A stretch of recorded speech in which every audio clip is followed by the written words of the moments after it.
saudara-saudara terkasih, selamat pagi, selamat kembali kita beribadah pada hari ini. Karena kemurahan Tuhan kita masih ada sebagaimana kita ada. Dan sudah waktunya kita akan memulai ibadah kita. Saya mengundang kita semua akan berdiri, kita akan menyembah Tuhan, kita akan menaikkan pujian berkata, aku hendak bersyukur kepada Tuhan.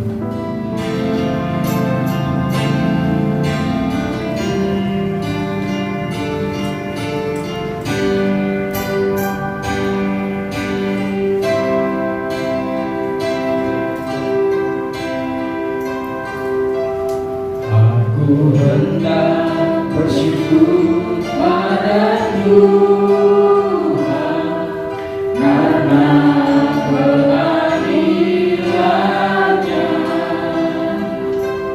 dan bermazmur bagi nama Tuhan yang Maha Tinggi. Aku hendak bersyukur. Aku hendak bersyukur pada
bersyukur pada Tuhan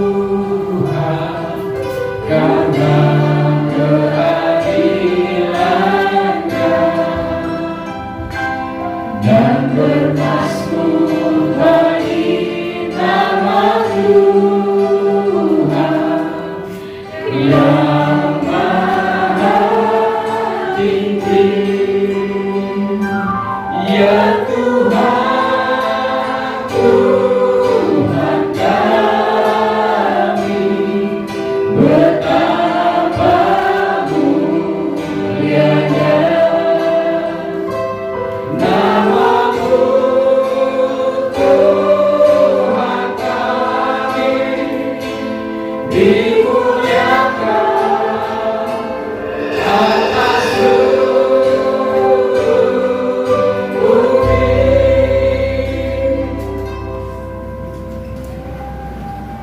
segala pujian, hormat, syukur, kemuliaan kami persembahkan kepada-Mu ya Tuhan. Engkau Raja di atas segala raja, Engkau Allah yang sanggup melakukan segala perkara. Bagi-Mu tidak ada satupun yang mustahil. Semua boleh ada, boleh terjadi karena kehendak rencana. Terima kasih Tuhan, terima kasih buat hari ini. Kalau kami masih ada sebagaimana kami ada, semua bukan karena kuat dan gagah kami ya Tuhan, melainkan karena Roh, karena kemurahan-Mu, kebaikan-Mu, anugerah-Mu, kasih setia dan rahmat-Mu yang sangat besar, yang luar biasa senantiasa kau limpahkan dalam hidup kami, pribadi lepas pribadi, keluarga lepas keluarga. Hari Tuhan kami akan beribadah. Pimpinlah ibadah kami pada hari ini dari awal hingga pada selesainya ya Tuhan. Biar semuanya berjalan seturut mau-Mu, seturut kehendak rencana.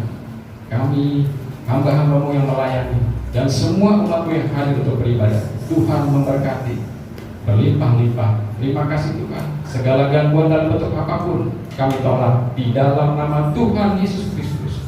Terpujilah nama-Mu ya Tuhan kekal selama-lamanya. Kami serahkan sepanjang acara ibadah, biar Tuhan yang menyertai di dalam nama Tuhan Yesus Kristus. Kami sudah berdoa dan mengucap syukur. Haleluya, amin. Nah, kita masih tetap berdiri Bapak Ibu. Kita akan bersorak-sorak memuji Tuhan. Kita mau katakan dan berkata, terima sukacita surga.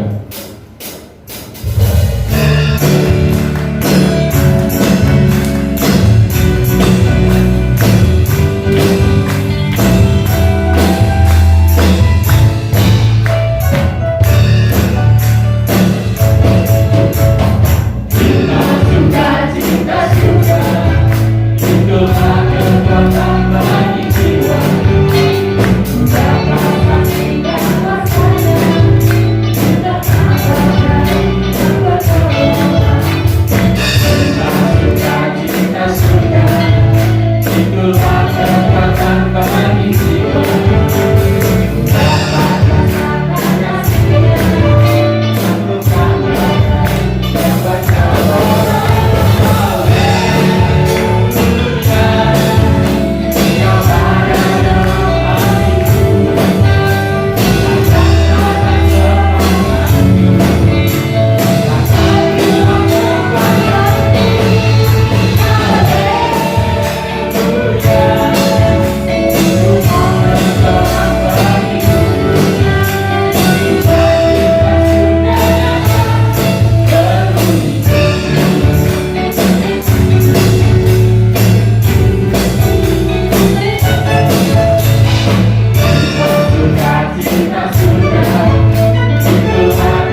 Share.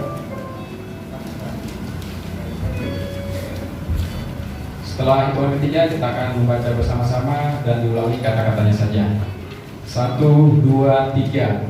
1 Tesalonika 5 ayat 23. Semoga Allah damai sejahtera memutuskan kamu seluruhnya, dan semoga roh, jiwa, dan tubuhmu terpelihara sempurna dengan tak bercacat pada kedatangan Yesus Kristus Tuhan kita. Sekali lagi, semoga Allah damai sejahtera memutuskan kamu seluruhnya, dan semoga roh, jiwa, dan tubuhmu terpelihara sempurna dengan tak bercacat pada kedatangan Yesus Kristus Tuhan. Amin. Kita akan kembali menyembah Tuhan, menyambut firman Tuhan. Dan pujian berkata, aku mengasihi Engkau Yesus.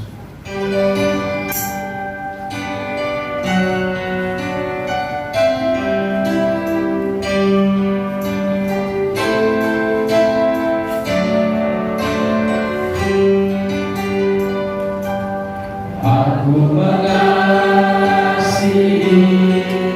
Engkau Yesus dengan segenap hatiku.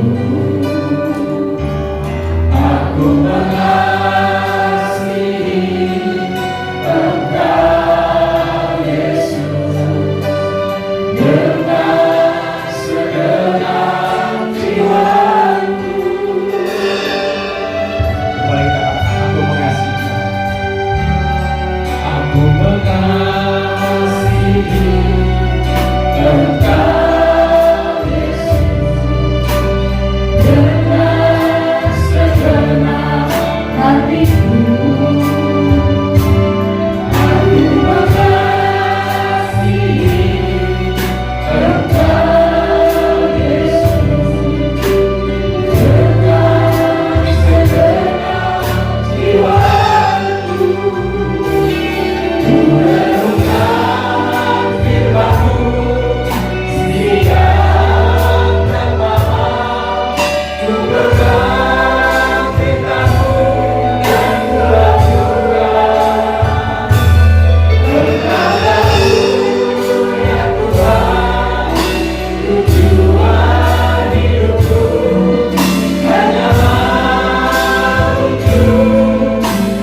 Kita bersyukur, berterima kasih kepada Tuhan kalau pada hari ini kita masih diberi waktu dan kesempatan untuk sama-sama beribadah di rumah Tuhan ini. Haleluya, haleluya. Puji Tuhan. Mari kita buka saja kitab kita dalam Yunus 2, Yunus. Perjanjian lama ya, Yunus 2 ayat 2 sampai 3.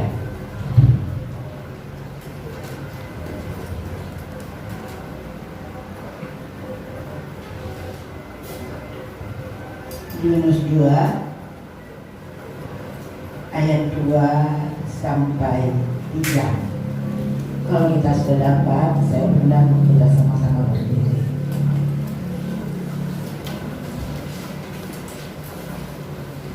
Saya baca, kita akan memperhatikannya. Yunus 2 ayat 2 mulai. Katanya, dalam kesusahanku aku berseru kepada Tuhan, dan Ia menjawab aku dari tengah-tengah dunia orang mati. Aku berteriak dan Kau mendengar suaraku. Telah Kau lempar aku ke tempat yang dalam, ke pusat lautan, lalu aku terangkum oleh arus air, segala gelora dan gelombangmu meliputi aku. Terima kasih, silakan Bu. Puji Tuhan. Haleluya, haleluya. Ini adalah keluh kesah daripada Nabi Yunus waktu dia mengalami musibah. Dia katakan, dalam kesusahanku aku berseru kepada Tuhan, dan Ia menjawab aku dari tengah-tengah dunia orang mati. Puji Tuhan. Dikatakan dia berteriak kepada Tuhan ya saat dia mengalami masalah ya, karena ada problem di dalam kapal, lalu kapal itu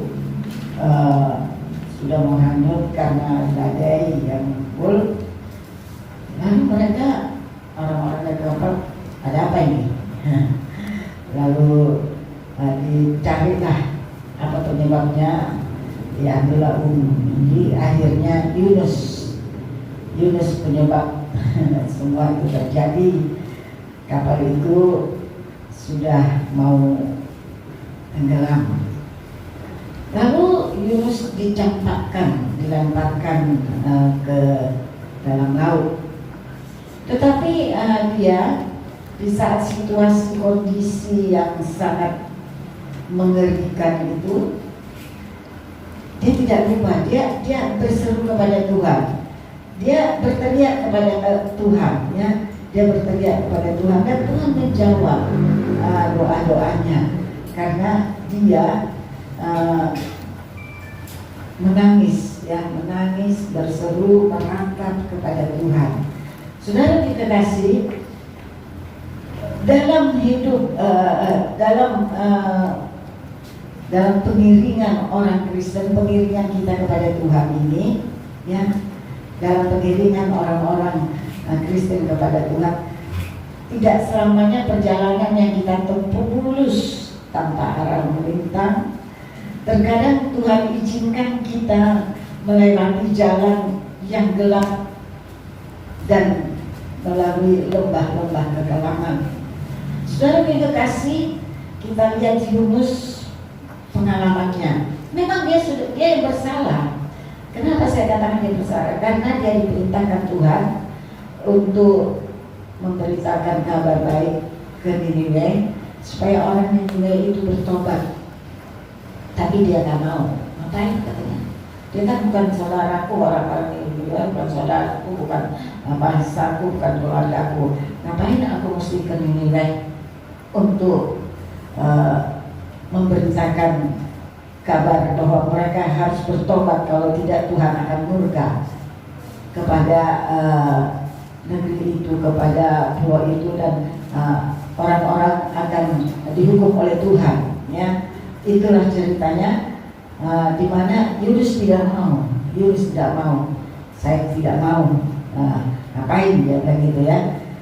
Tapi kita lihat, kalau kita diperintahkan oleh Tuhan, tapi kita membangkang, hati-hati.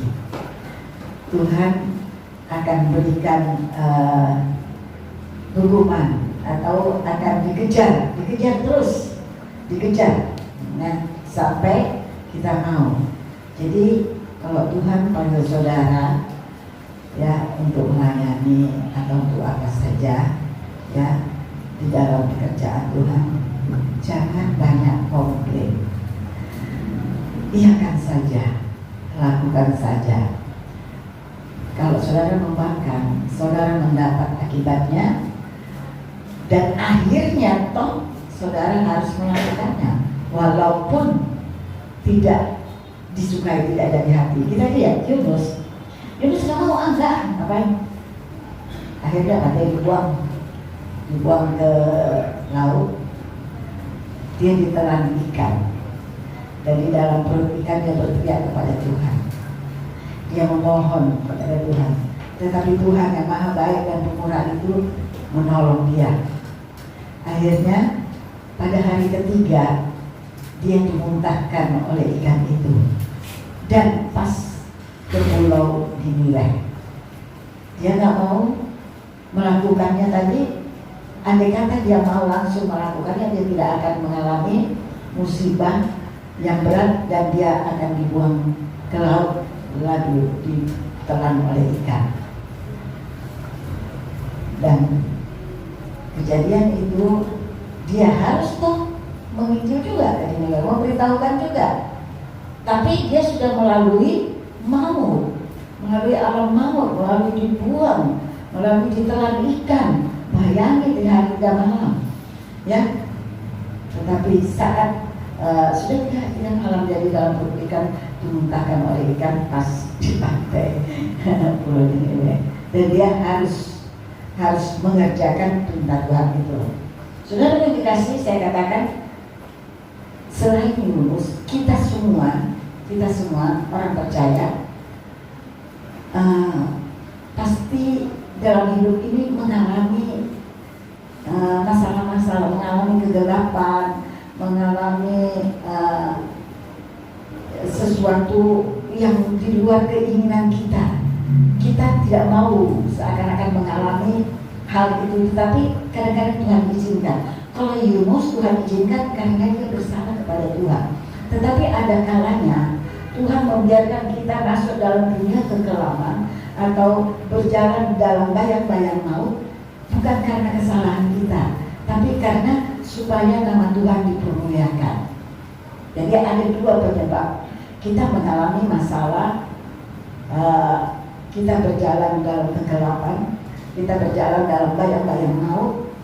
Itu ada dua penyebab. Pertama karena kesalahan kita, kedua bukan karena kesalahan kita. Tuhan izinkan kita mengalami kegelapan itu karena Tuhan mau supaya nama Tuhan dipermuliakan. Itulah kira-kira. Nah, saudara yang dikasih, jadi ada dua penyebab. Tetapi saya mengingatkan kalau kita mengalami masalah, problem, mungkin penyakit, mungkin masalah ekonomi, mungkin masalah rumah tangga, atau apa saja yang membuat kita mempunyai masalah yang berat, kita seakan-akan berjalan dalam dunia kegelapan, atau seakan-akan kita berjalan dalam bayang-bayang maut. Jangan ngomel, jangan ngedumel, berseru saja kepada Tuhan, berteriak kepada Tuhan seperti Nabi Yunus.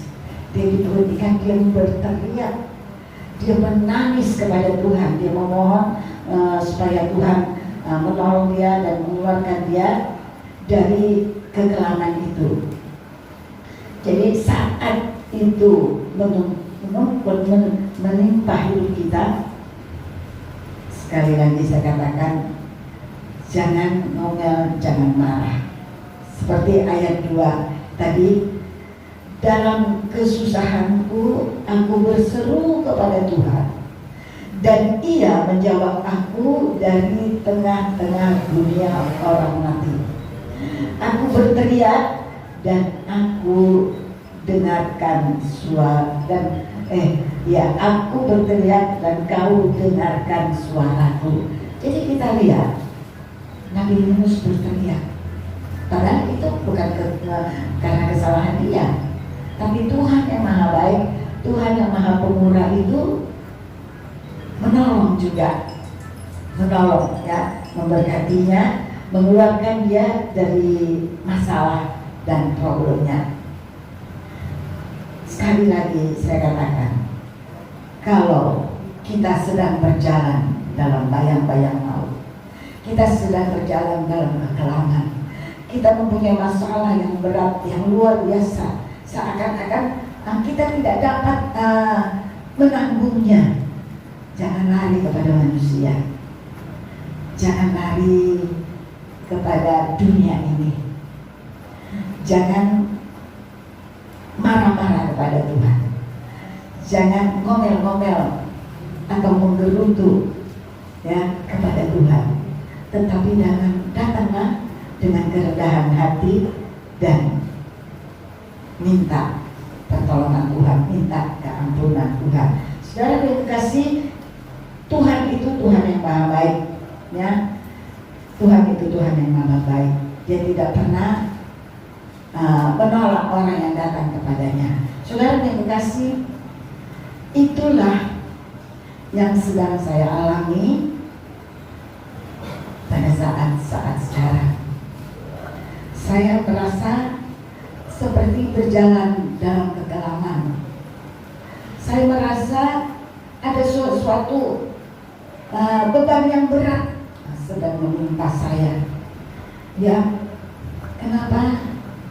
Karena kurang lebih seminggu yang lalu Tuhan sudah memanggil anak saya, Andreas.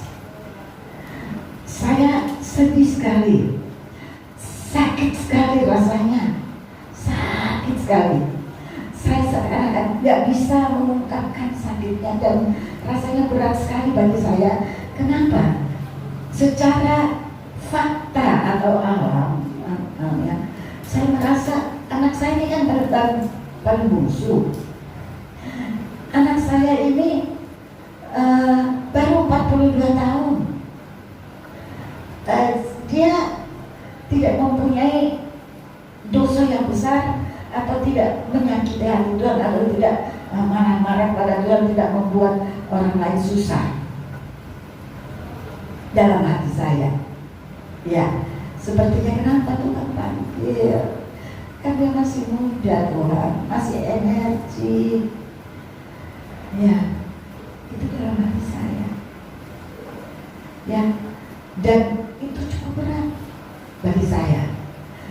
Waktu dia mau meninggal itu, waktu dia sedang di VCR itu, ya, apa namanya? Saya bilang, Tuhan kasihani dia. Saya ingat dulu bapaknya mendiam, sedang sakit parah begitu. Dia nggak bisa nafas dari jam 1 siang sampai setengah 6, muka itu pucat, oksigen dalam darahnya cuma 16, yang harus 100%. Kenapa? Karena jantungnya juga tergenang, sama seperti yang dialami Andreas.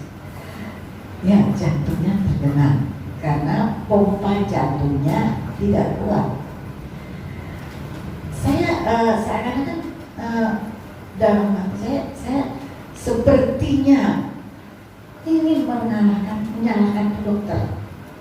Kalau jantungnya, pompanya yang tidak kuat, pompanya yang bermasalah, kenapa harus dipasang sampai 7 ring? Itu pertanyaan dalam hati saya yang kayaknya kesel gitu sama dokternya, tapi kenapa? Jadi karena ini pembuluh darah yang mungkin mampet, ada mungkin yang harus mesti dipasangin supaya jalannya lancar, tapi ada yang tidak perlu, mungkin ya agak-agak kalau paralon mungkin ada sedikit yang menyumbat di sana, tapi nanti kan bisa lancar lagi kalau sudah yang mampet itu dipasang lagi. Yang saya dalam secara manusia saya pikir gitu kan, yang masalah itu pompa jantungnya. Kenapa ringnya yang diperbanyak dipasang? Nah, karena ringnya itu terlalu banyak dipasang, jadi saluran di dalam di dalam kayak paralonnya itu atau di dalam aliran darahnya, di dalam nadinya uratnya itu lancar, jadi kenceng airnya, wah aliran itu kenceng, tetapi si jantung nggak mampu. Dikatakan dokter cuma 30% kemampuan jantungnya. Jadi karena tidak seimbang, banyak cairan masuk ke jantung itu yang mestinya si jantung mengalirkan kembali ke seluruh tubuh. Tetapi karena jantung lemah, dia cuma pompa pelan-pelan, tidak ini tergenang, akhirnya tergenang, nggak cepat-cepat disalurkan. Nah, akhirnya, jadi sejak dia sudah dipasang banyak itu, ada berapa kali dia sudah kena serangan jantung, jantungnya tergenang. Udah 3 kali, ini yang terakhir keempat kali. Yang ketiga kali sebetulnya lebih parah, tapi Tuhan tolong, ya mujizat terjadi, dikeluarkan cairan yang di jantung itu, dikeluarkan melalui kateter, ditampung. Dalam sebentar sudah 6 kantong, 5 kantong cairan yang keluar, ya. Jadi dia bisa tertolong, lalu dia namanya diobati. Nah ini mereka apa dokternya kurang cepat untuk pasang kateter supaya cairnya, tapi kata dokter gini, udah dipasang, tapi karena dia nggak bisa tidur, kalau dia tidur sakit lalu dia duduk, mungkin karena dia duduk itu keluarnya nggak lancar pembuangan itu. Kalau dia tidur mungkin lebih lancar. Nah itulah penyebab utamanya. Nah saya merasa kok Tuhan izinkan ya si dokter pasang banyak-banyak itu ring. Kenapa bukan jantung, bukan pompa kerak jantung itu yang diperbaiki. Nah saudara kasih, lalu sebelum kejadian dia panggil Tuhan, dia masuk di kerjaan, dia ditanyakan sama bosnya, sama teman-temannya, dikasih tahu itu bahwa dia ini suka tergenang jantungnya karena tidak lancar. Tuh bos-bosnya rasanya kayaknya marah gitu. Memang kita nggak percaya dengan dokter-dokter di Indonesia. Kita akan pergi ke Penang karena dia itu orang yang sangat dipentingkan di kantornya, ya, di perusahaannya. Jadi mereka sudah membuat rencana akan dibawa ke Penang untuk pengobatan pompa jantungnya. Ini ada sekarang katanya menumbuhkan kembali sel-sel yang rusak di dalam alat itu. Jadi di Indonesia sudah ada, tapi mereka nggak percaya, cuma ada bagus 2 atau 1. Terus membuat Penang baru rencana, ya, tapi dia sudah nggak kuat. Jadi waktu terjadi genangan yang sebelum dia meninggal kemarin, air minumnya dikurangi. Dari biasa diminum air 8 liter, cuma 1 liter 1 hari 1 malam. Meradang dong ginjalnya meradang, ya. Lalu dibilang, wah ginjalmu kena stadium 3. ya istrinya juga agak bagaimana ya, tapi harus berikan ini maksudnya. Saya tidak mau cuci darah. Ingat, saya tidak mau hidup dengan cuci darah. Dia bilang begitu. Jadi ya memang karena dia tidak mau, ya Tuhan, mungkin ya begitu caranya. Karena dia tidak mau cuci darah, ya terkena lagi, ya begitulah yang terakhir Tuhan panggil dia. Itu yang bikin sakit sekali ya, sakit sekali. Kenapa? Terus saudara tahu pengalaman saya waktu suami saya meninggal, saya sakit sekali. Tetapi waktu kehilangan anak lebih berat. Saya nggak ngerti. Saya bilang kepada orang yang ngomong hibur saya mengapa, saya bilang waktu kehilangan suami saya berat sekali, sedih sekali. Tapi waktu kehilangan anak, kenapa rasanya lebih berat? Nah itu wajar katanya. Itu wajar. Orang Batak katanya bilang lebih berat tilang maut daripada magalu. Ya, jadi memang lebih berat orang kehilangan anak daripada kehilangan suami. Dan itu pengalaman saya, sakit sekali. Tetapi saya akhirnya saya nggak marah-marah kepada Tuhan. Saya nggak ngomel. Cuma berseru kepada Tuhan. Tuhan tolong saya, kuatkan saya. Tuhan tolong saya, kuatkan saya. Nah itu saja yang ada di dalam hati saya. Terus saya memuji Tuhan.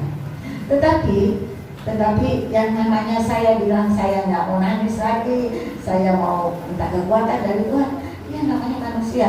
Saya nggak mau bilang nggak mau nangis, tetapi air mata terus ngalir. Malam-malam terbangun, air mata mengalir. Dan pada saya bilang, saya nggak mau nangis lagi. Kan dia sudah senang di sana, sisi Tuhan. Tapi namanya kehilangan kan. Air mata terus ngalir, kan saya nggak bisa masuk-masukkan.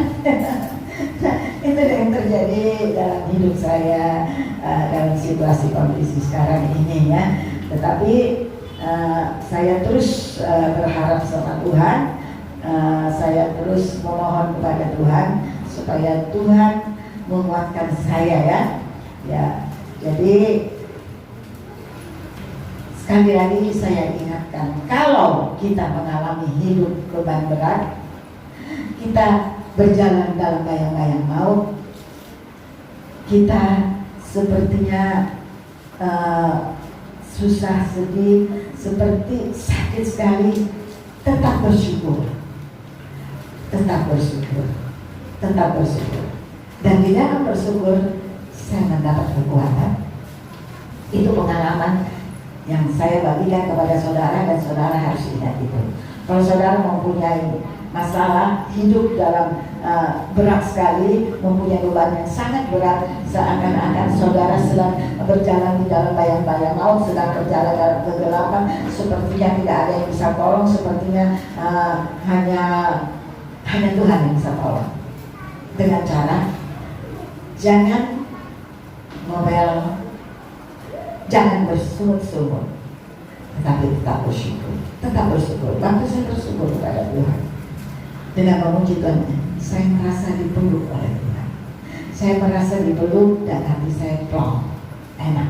Nah itu yang saya mau bagikan kepada saudara, supaya saat-saat hal yang demikian jangan kita marah sama Tuhan, jangan kita ngomel, jangan kita bersungut-sungut ya. Kita datang kepada Tuhan ya. Saat kita bersyukur, semangat kita akan kembali, dan hati yang pedih itu Tuhan padamkan.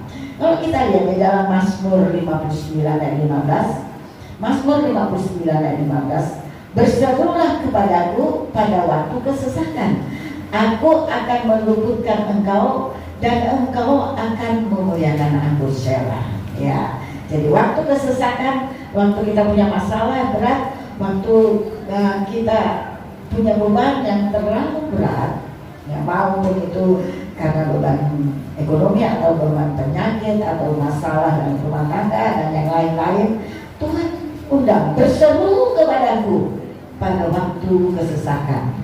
Aku akan meluputkan engkau dan engkau akan memuliakan aku. Jadi Tuhan akan menolong, Tuhan akan memberi kekuatan baru, Tuhan akan menopang kita, lalu kita akan memuji memuliakan Tuhan.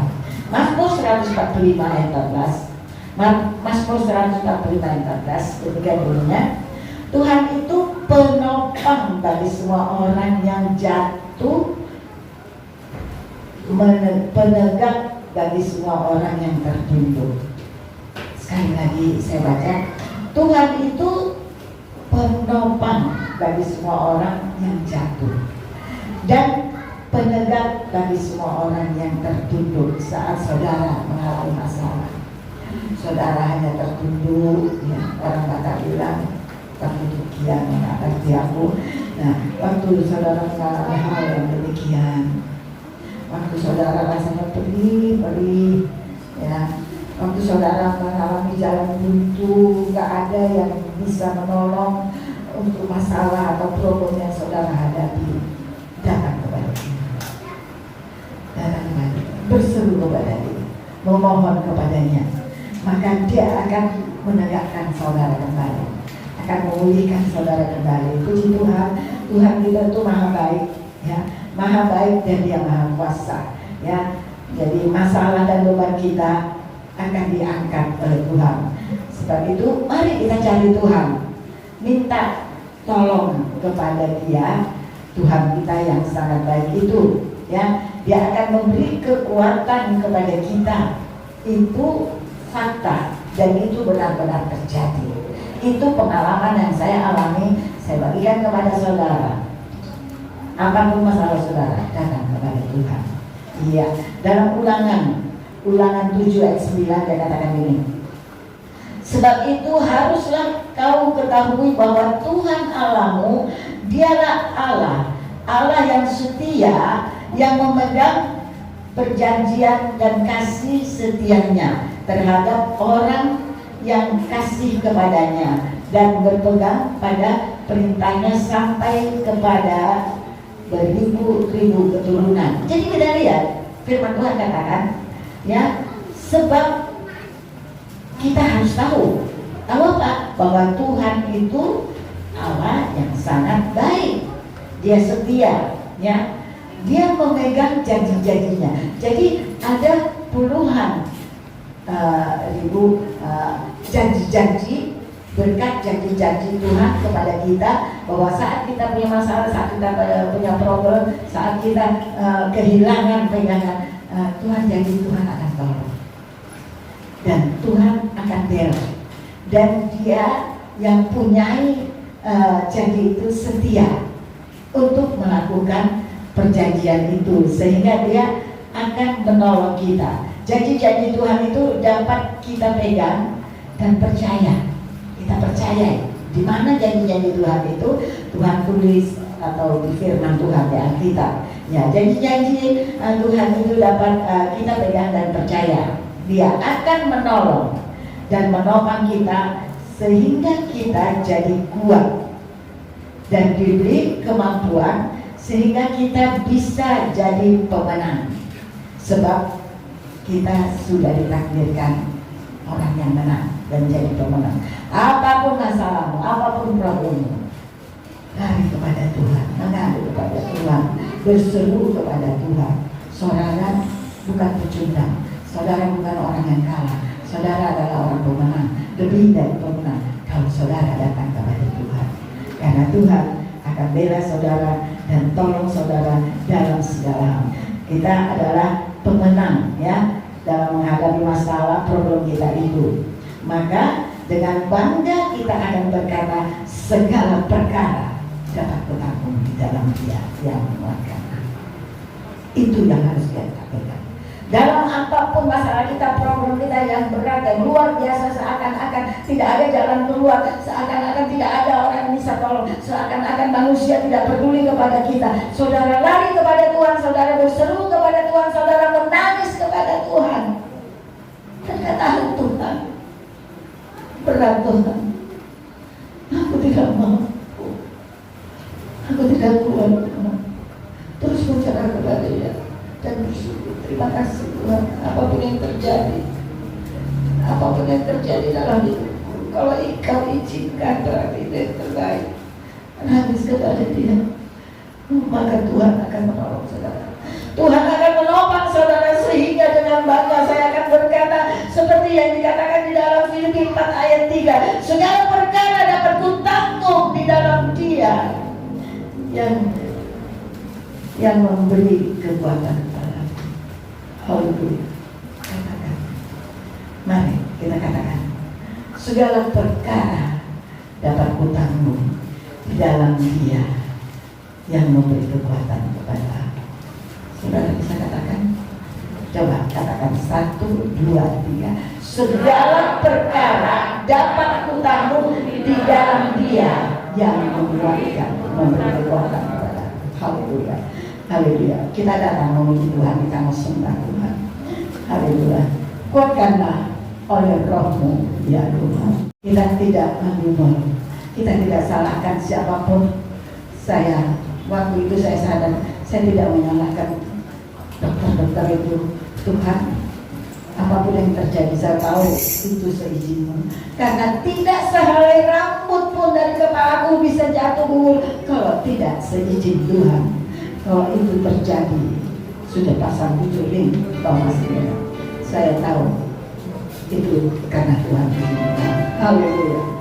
Minta kekuatan dari Tuhan. Kuatkanlah oleh Roh-Mu ya Tuhan. Haleluya. Yes, terima kasih Tuhan.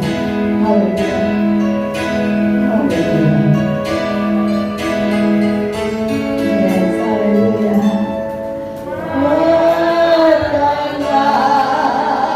Oh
haleluya. Kuatkanlah, kuatkanlah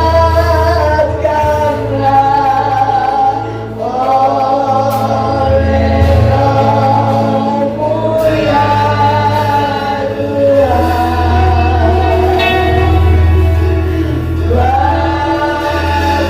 Kuatkanlah oleh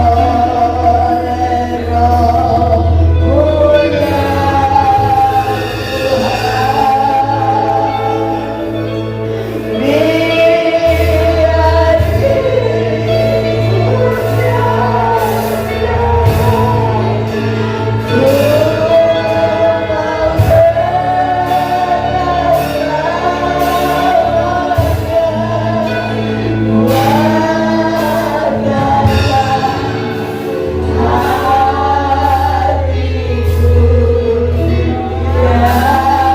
Biar kita sembah ya, haleluya, haleluya, haleluya, haleluya, haleluya Yesus, haleluya Bapa yang baik dalam sorga, haleluya, haleluya, haleluya, lama lama lama sia lama dunia lama lama lama say, haleluya Bapa, haleluya, haleluya, haleluya, haleluya. Engkaulah kekuatan Tuhan, Engkaulah tempat aku berkeluh kesah, Engkau tempat aku mengadu, haleluya, haleluya. Puji-puji syukur bagimu Tuhan, haleluya, haleluya. Bapa yang baik dalam surga, kami puji, kami sembah Engkau pada kami ini, haleluya, haleluya, haleluya, haleluya. Apapun yang terjadi Tuhan, kami tetap bersyukur, berterima kasih kepadamu. Hanya kuatkan kami Tuhan, kuatkan kami. Terima kasih Bapa yang baik, terima kasih. Terpujilah namamu Tuhan, terpujilah namamu, haleluya. Terima kasih Tuhan, terima kasih Tuhan. Meteraikan firman-Mu dalam setiap hati kami yang mendengar firman-Mu, supaya kami mengerti firman-Mu dan kami paham dan kami mau melakukan dalam hidup kami. Apapun yang terjadi dalam hidup kami, waktu kami berjalan dalam kelam, waktu kami berjalan dalam bayang-bayang maut, Engkau tidak pernah meninggalkan kami. Saat kami berseru kepadamu, tangan-Mu terus menolong. Tangan-Mu tidak pendek Tuhan untuk menolong kami. Terima kasih, terpujilah Engkau Tuhan, terpuji. Puji syukur bagimu. Kami bangga mempunyai Allah yang dahsyat, yang luar biasa. Terima kasih Tuhan, terima kasih. Terpuji namamu, haleluya, haleluya.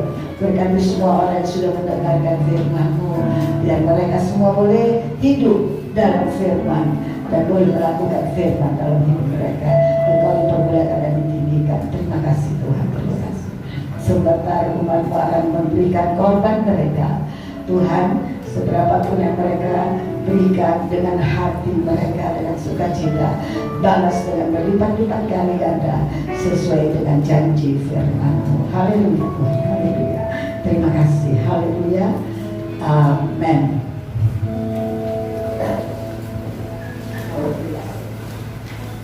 Terima kasih. Kita sudah mendengarkan firman Tuhan dan kita mau responi. Mari kita mau memberikan korban kita untuk pekerjaan Tuhan.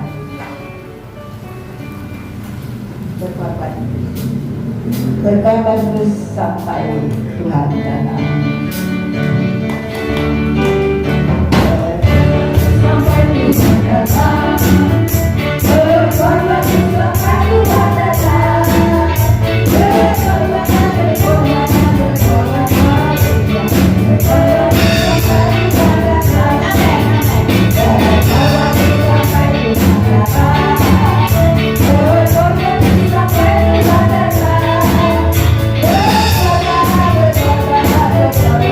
Sampai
membalas dengan berlipat-lipat kali ganda. Saudara yang kasih, pengumuman-pengumuman yang bertugas Natal semua ada di Warta Jemaat. Saudara tinggal baca di sana dan ingat janji iman supaya terus mulai dicicil ya. Janji iman, ada pengumuman? Silahkan.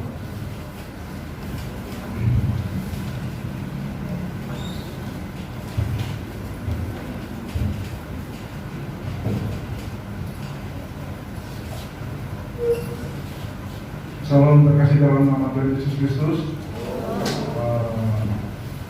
Kita sudah dapat jawaban dari keluarga almarhum Bapak Andreas Tugu dan Mas Tori untuk penghiburan akan dilaksanakan hari ini jam 4 sore di Jalan Riau.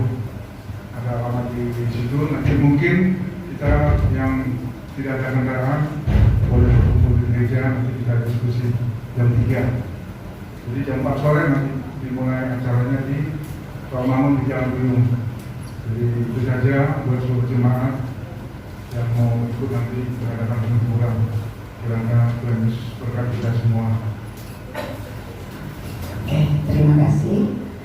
Ya, saudara diundang ke Riau. Tuhan, saya bilang sama kita istri almarhum, jemaat mau bikin penghiburan, kita kerja aja ya. Dia bilang enggak, di rumah aja. Di rumah aja. Saya kepingin mereka berdoa lagi di rumah ini untuk menguatkan. Itu permohonan dia. Jadi karena kita kalau habis ibadah kedua terlalu capek ya istirahat dulu, ya jam 4 mulai. Terima kasih, Tuhan memberkati. Ada pengumuman lain? Mari kita sama-sama berdiri. Gimana? Mau tutup ibadah kita. Kami memuji kebesaran Tuhan.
Terpujilah namamu. Sebentar umat akan pulang ke rumah mereka masing-masing. Biarlah kiranya Engkau tetap menyertai mereka, tetap melindungi mereka, tetap bungkus mereka dengan kuasa-Mu. Jauhkan dari barang bahaya dan kecelakaan yang tidak Engkau inginkan. Terima kasih Tuhan. Terima kasih. Berkati segala apa yang mereka usahakan sebagai mata pencarian mereka. Buat itu berhasil Tuhan, supaya di dalam nama-Mu dipermuliakan dan ditinggikan. Berkati semua anak cucu kami, berkati para remaja pemuda, berkati keluarga-keluarga dalam Tuhan yang sedang mencari pekerjaan, berikan pekerjaan yang layak, yang sesuai dengan kemampuan mereka. Terima kasih Tuhan, terpujilah Engkau. Sebentar umat akan pulang ke rumah mereka, Kau tetap melindungi mereka. Haleluya, haleluya, haleluya.